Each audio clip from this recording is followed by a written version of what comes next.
My name is Peter. In 2010, my girlfriend and I moved into a rental apartment in Rotterdam. At the time, I was a hardcore skeptic. Ghosts, spirits, the paranormal? Nonsense. Or so I thought.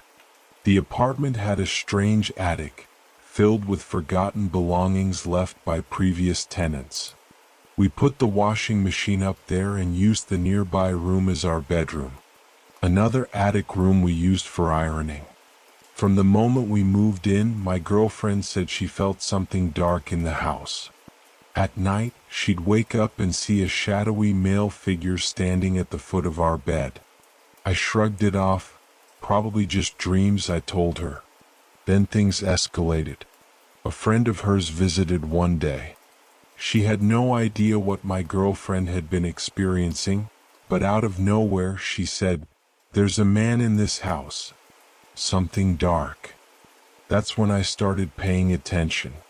One afternoon, my girlfriend was napping on the couch. Suddenly, she got up and began walking toward the attic.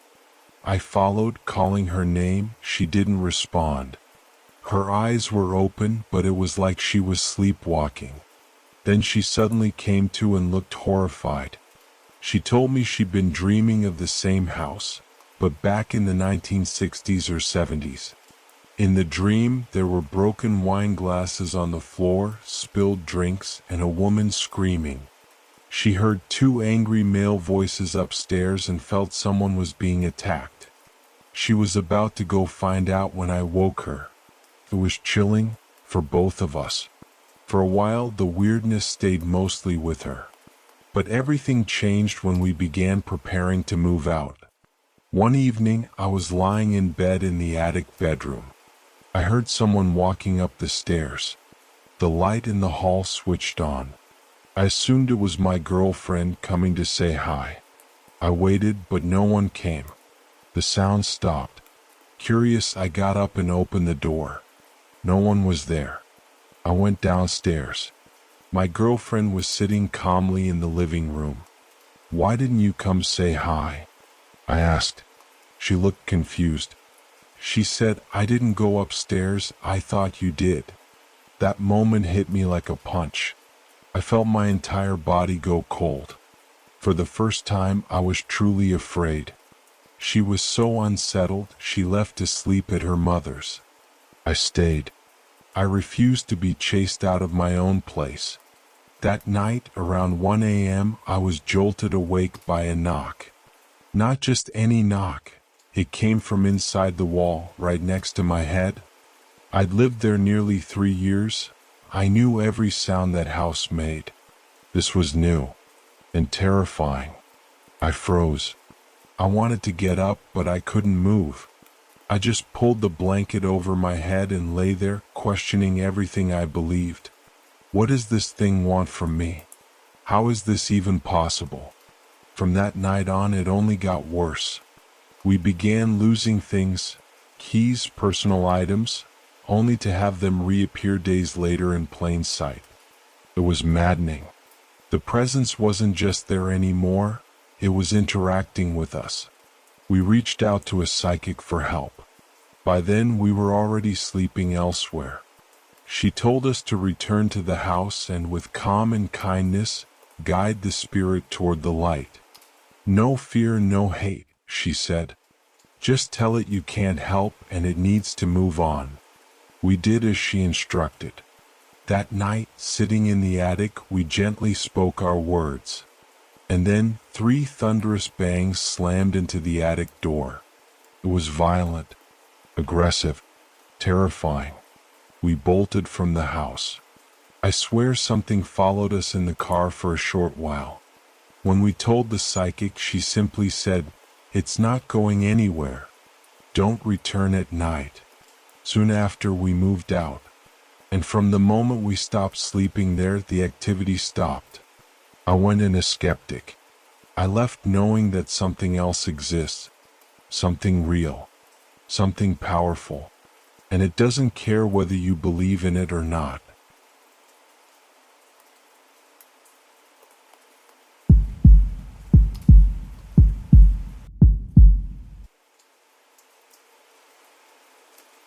At firstly I said, "My name is Laura."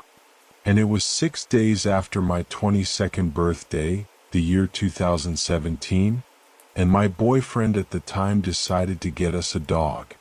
I've always loved animals but could never own a pet as a child, so finally owning a pet was an ecstatic experience for me. The days after my birthday I filled with finding all these new trails in NYC parks and spending hours upon hours outside playing with the puppy. Her name was Reese's. Mostly in Riverside Park because at the time we lived in a shared townhouse right outside Riverside. That night, my boyfriend was out on a dinner work party, leaving me home alone with Reese's. I've never liked being outside at night alone. It's not very safe as a woman, so I was very hesitant to even step outside to walk her. Every time I tried to slip on my sandals, I got this foreboding, ominous feeling that something very, very bad was outside. However, I eventually mustered enough courage to get out since Reese's was scratching the door and clearly needed to use the bathroom. When I walked outside, the darkness completely enveloped us. Even with the lampposts, the air seemed heavy. Now, I may remember this only because I was so nervous, but the moment we walked into Riverside, things started to get weird. NYC has always had a homeless issue, so it was no surprise to see groups of homeless huddling around some trees, doing God knows what. Around 5 minutes into our walk, Reese's starts pulling my hand, holding the leash like I've simply never felt before, even now that I own a Great Dane. Mind you, Reese's was a small 20-pound miniature poodle. She pulls me up one of the hills and doesn't stop until we reach a small area of wood, which is unusual because Riverside is incredibly vast and doesn't have many wooded areas. She pulls me into the forest area and suddenly it is pitch black, no lampposts in sight, nothing. At this point I'm getting really freaked out, but Reese's just won't stop pulling, and since we're going down a slope, it would be nearly dangerous to try and pull her back up it. I keep following her to the bottom of this ditch-like hill. In all my years of living in NYC, I've seen nothing like this hill in Riverside, until she stops dead.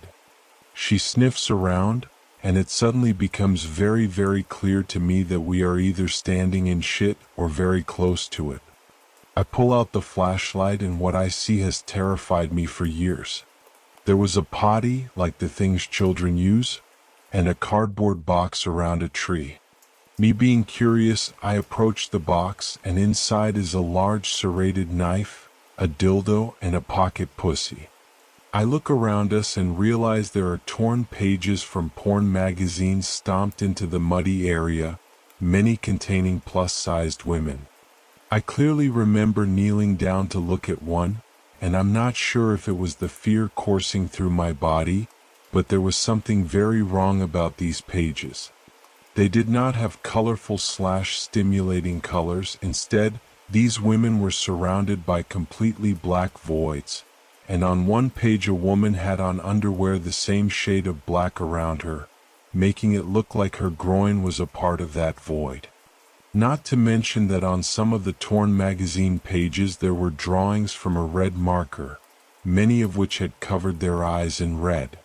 I myself am very spiritual and am very aware of different energies and managing them. Something there was not right. At this point I'm starting to get really freaked out, knowing I've walked right into a very bad person's den, when I hear footsteps in the mud. I've told people this, and sometimes they say maybe I imagined the footsteps, but I know what I heard.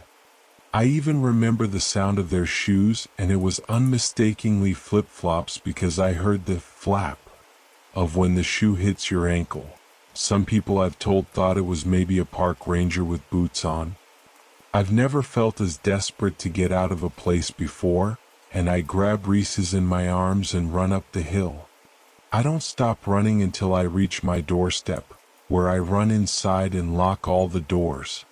I waited all night for my boyfriend to get back home, and even after I was outside that park I felt uneasy. When he came home I told him all about it, and he suggested I call the police because of the knife. The next day we walked down to Riverside, hoping Reese's will pull us back to the place, but she doesn't.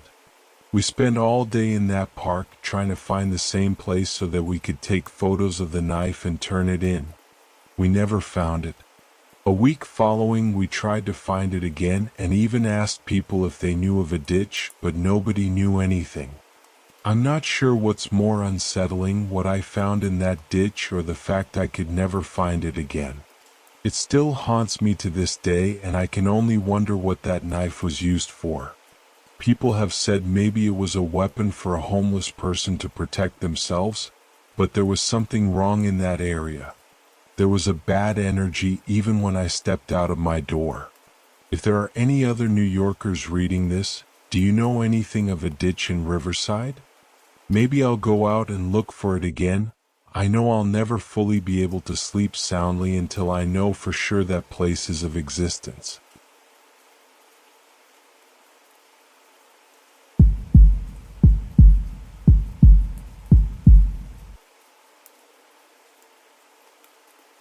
This happened recently too.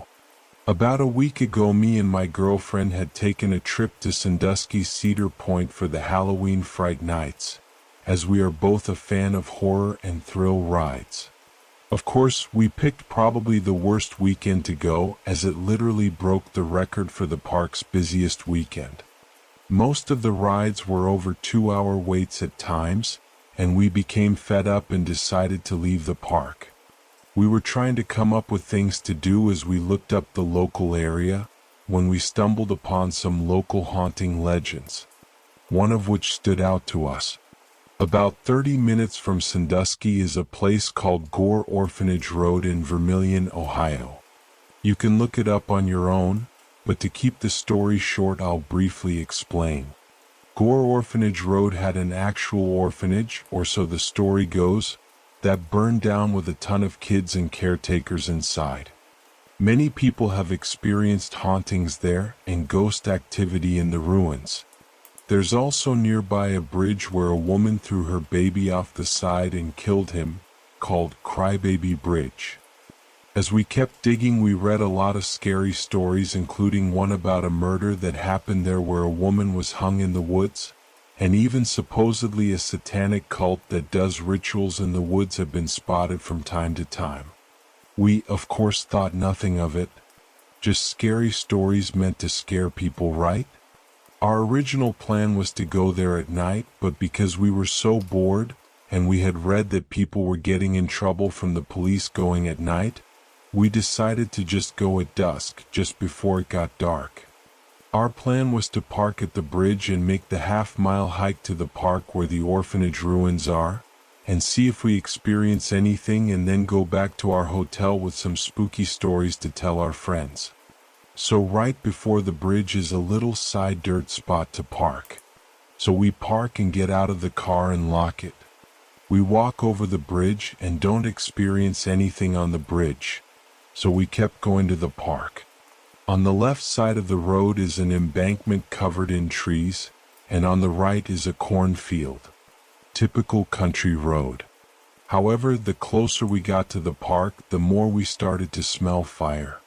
At one point, as we got a few hundred feet from the park, the temperature changed from brisk 50s to very warm, despite there being more shade. We both looked at each other and commented at how warm it got all of a sudden and kept moving. We enter the park and immediately see some markers from where the old orphanage used to be, so we stop and take some pictures. We were both extremely quiet to see if we could hear or see anything out of the ordinary. The first thing we noticed is there is a constant regular knocking on the trees. We began to feel a bit uneasy at this point as we started to venture the park. We didn't want to get lost, so we stuck to the preordained path and would point out the building rubble as we went. At one point, both me and my partner heard a child screaming, which stopped both of us in our tracks. As we kept walking in, I smelled perfume, like somebody had sprayed it right in front of me, but not my girlfriend's perfume. And at one point I heard something crunching leaves right behind my girlfriend, so we both stopped and I took a photo. Caught nothing in the photo, but it was enough for us to decide to leave. We both felt queasy being there and it was starting to get dark, so we decided to head back. You'd think that that's the scariest part of the story, but it's not. As we were leaving, two cars pulled up to the entrance of the park, which freaked us out a little bit. So we started to walk back to the car, partially because we were on edge and partially because we are socially awkward and didn't want a stranger encounter in a park. As we were walking back to the car, an older blue and white pickup truck comes careening around the corner, burning rubber. Probably going around 55 in a 30 miles per hour little small road. The guy pulls up to me, rolls his window down and says something along the lines of, "I almost just made a mistake," and laughed and then peeled off, tires spinning as he took off. I had assumed he was just a redneck who wanted approval for the cool drift he just did, or he was drunk, so I thought nothing of it. My girlfriend, however, who is great at reading character, starts power walking back to the car. About 2 minutes later, the truck pulls back up to us coming from the other way, slamming on his brakes next to us. Just staring. As we kept walking, he kept inching his truck closer to us. We both look over and he, with one little creepy finger, motions for my girlfriend to come here. I managed to get a better look at him, and his face could only be described as unsettling. He had very greasy, receding thin hair that was caked on his forehead, and a creepy grin on that I still can mentally picture. This, of course, sets me off, as now I too am bothered by this guy, so I sort of get in between the truck and her and wave him off. He gets mad, does a burnout with his tires, and takes off over the bridge. After that, we cooked it back to the car, and immediately locked the doors after we got in. I pulled the car around and we left. We didn't speak for something like 10 minutes. Just in shock. You know that I'm scared of something when as I'm driving I keep checking the rear view mirrors. I was terrified that guy was going to follow us back to our hotel room. So the entire 45-minute drive I spent checking the rear view every chance I got. Now I don't know what that guy's intentions were. Whether he just wanted to talk to us or whether he had planned on kidnapping us. I'm not sure, but we are very lucky that he didn't have a gun. We're also lucky there were other people nearby and it was still daylight. If we had gone at night and were the only ones there, we may not have been so lucky. I may not have been here to tell this tale. I fully now believe the stories of Gore Orphanage. If you are ever in the Vermilion, Ohio area, do not go to Gore Orphanage alone. Or even go, period. If you do decide to go, do not go at night, and if you see a blue and white old pickup truck, run. You may not get lucky like we did.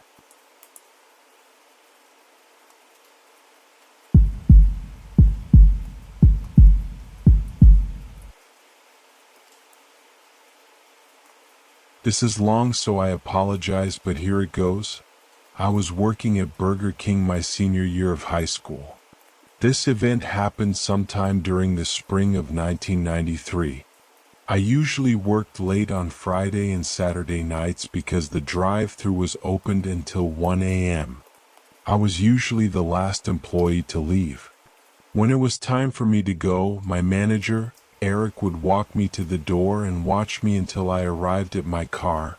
Then he would lock the door and go back to his office to finish the paperwork. Well, this particular night, he told me he was behind and he was trying to leave because he had something to do. So, he walked me out and asked if he could simply lock the door and run back to his office. And not watch me walk to my car. I told him this was fine, I was fine, no problem. That is when it all began. Eric opened the door for me, I walked out, yelled back, "Good night," and took off walking to my car. I heard him locking the door. I looked back and he was running to his office. We usually parked far away to give the customers the best parking spots, so I was walking for like 20 seconds when I heard a noise.